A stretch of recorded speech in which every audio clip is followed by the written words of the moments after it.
Bonjour, Nathalie Sahuc. Je vous retrouve pour le podcast Comme et Projet. Comme et Projet, le podcast pour vous aider à communiquer simplement sur les projets qui vous tiennent à cœur.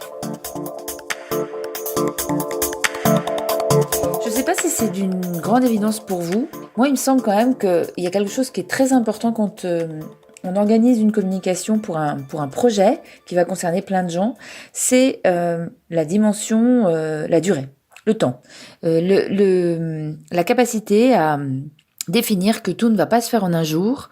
Et plus j'y réfléchis et plus je me dis qu'il y a un grand nombre de similitudes avec l'art de l'éducation que l'on peut avoir avec son enfant. Alors, si je vous dis ça, c'est peut-être un peu facile. Je me rappelle souvent que mon mari dit que il a appris à bien manager ses équipes en élevant ses enfants. Donc c'est vrai que tout s'approche avec tout et qu'effectivement le management s'inspire fortement de l'art de l'éducation. Mais quand même, pour revenir à la communication, il me semble que au même titre qu'un enfant n'est pas élevé en un coup de cuillère à peau, j'allais dire, c'est bête. Enfin, vous voyez, très rapidement, installer une communication qui soit efficace, ça demande du temps et ça demande de la persistance. Et je pense que cette persistance, c'est le premier point commun que je veux mettre en avant. Il y en a un deuxième, c'est que lorsque vous élevez un enfant, vous répétez beaucoup les mêmes messages. Et c'est-à-dire que au-delà de se dire que ça va prendre du temps, il faut accepter de dire les mêmes choses très souvent et d'être un peu même saoulé par cette répétition parce que nous, on a bien conscience du message, on est un peu lassé, mais en attendant, pour que le petit enfant intègre dans la durée, de manière forte, par exemple, la façon de faire en société ou ce qui peut être dangereux pour lui, il va falloir faire preuve de beaucoup de répétitions. Ça n'est pas en disant une seule fois à un enfant de ne pas traverser sans regarder à gauche et à droite si des voitures arrivent que l'affaire sera réglée. Vous devrez répéter. En communication, vous devrez considérer que vos messages doivent passer de manière régulière et vous devrez accepter d'avoir le sentiment d'être un peu en mode copier-coller. Troisième aspect, la notion d'explication, bien sûr.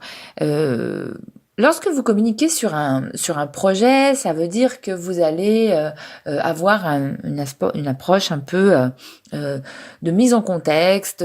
Vous allez exposer un certain nombre de choses, d'arguments, et vous allez amener vos interlocuteurs à suivre une forme de raisonnement. Vous comprenez bien que là aussi, l'éducation, c'est savoir expliquer. L'art d'expliquer à un enfant de 3 ans, on dit souvent que quand on explique simplement les choses, on les a bien intégrées, mais quand on explique simplement les choses, elles sont aussi bien intégrées. Et donc, en matière de communication, simplifier les choses pour faire en sorte d'être vrai, d'être juste dans le message, mais en gardant une forme d'allègement, en fait, en enlevant tout ce qui n'a pas d'intérêt, eh bien, c'est augmenter ses chances, d'être compris. Donc, expliquer comme un enfant de 5 ans, c'est une expression que j'ai toujours beaucoup utilisée, c'est être sûr d'aller à l'essentiel et de le faire le plus simplement possible et donc de toucher un maximum de personnes, même celles qui sont peut-être moins intelligentes, mais surtout qui sont moins attentives ou qui ont beaucoup d'autres préoccupations dans l'esprit. Donc pensez à la manière dont vous élevez vos enfants, peut vous inspirer pour trouver des moyens plus simples pour expliquer. La place de l'image aussi pour l'enfant me semble être un point commun avec une communication de projet. Vous savez, il y a une façon par exemple de bien expliquer quelque chose qui est compliqué, c'est de faire un schéma. Souvent quand vous parlez avec uniquement des mots et qu'en face de vous, les gens n'ont pas l'air de capter, si vous prenez un papier, vous commencez à faire un schéma, des flèches, vous expliquez les enjeux, les systèmes, les choses s'éclairent un peu. Ça devient plus appréciable. Eh bien, très souvent, vous allez vouloir utiliser cette technique et pour les enfants, pensez que c'est une bonne technique aussi pour mettre en place un plan de communication de projet. Il y a un autre aspect qui est inhérent à la communication et au principe d'éduquer un enfant, c'est qu'on va poser les grands principes globaux, mais on va aussi rentrer dans les détails.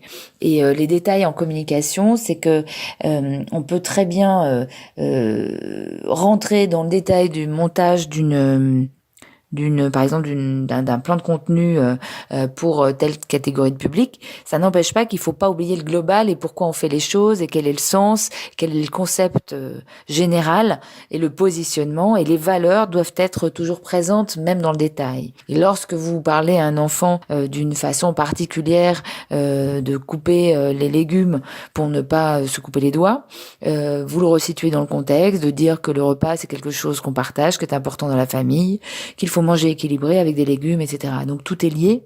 Et finalement, c'est ça qui est important dans un bon plan de com très dense, c'est que le détail se raccroche facilement aux grandes idées globales et que tout est lié. Voilà. Donc c'était un peu une similitude que je voyais. Je trouve que quand on prend du temps un peu gratuit comme ça avec son enfant, on se dit qu'inconsciemment on peut aussi par ce biais-là l'aider à grandir, et c'est quand même tout le projet d'une éducation. De la même manière, lorsque vous rentrez dans une forme de détail, ne perdez pas le sens global de votre plan de communication. Voilà. Il me semble aussi que la grande particularité, c'est de pouvoir dire où se situe la motivation, pourquoi est-ce qu'on fait les choses, expliquer et redonner du contexte aussi par rapport à l'objectif. Et l'objectif, c'est quand même quelque chose qui est très ténu dans la manière dont on parle aux enfants et dont on a envie de les éduquer.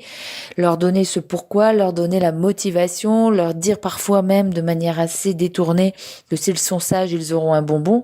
Bon, c'est pas c'est pas l'exemple le plus valorisant, mais ça fait partie de la réalité aussi. Dans un plan de communication, communiquer sur un projet, c'est resituer les différents niveaux de motivation et les assumer pleinement dans le plan de communication aussi. Et puis je trouve que s'il y a une chose de certain, c'est que s'il y a une chose qui est certain, c'est que éduquer un enfant, c'est d'abord lui transmettre, bien sûr, un certain nombre de convictions et de valeurs. Et vous aurez compris que un plan de communication pour un projet, et non pas pour un produit, mais pour un projet, c'est essentiellement transmettre des convictions et des valeurs et les mettre en œuvre. Voilà. Et puis, je terminerai sur un aspect peut-être un peu moins rond, mais c'est aussi savoir s'imposer, c'est aussi savoir établir et affirmer les choses.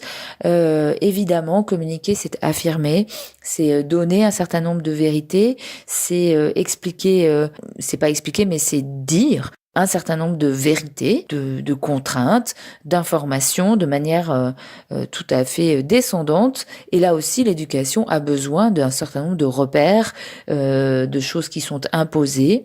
Et ça fait partie des éléments qui participent de l'éducation aussi.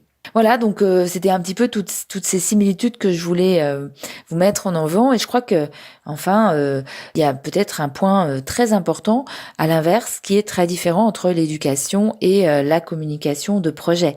Et ce point, je ne sais pas si vous l'aurez trouvé, mais en fait c'est la punition, c'est-à-dire que bien sûr l'éducation suppose la sanction.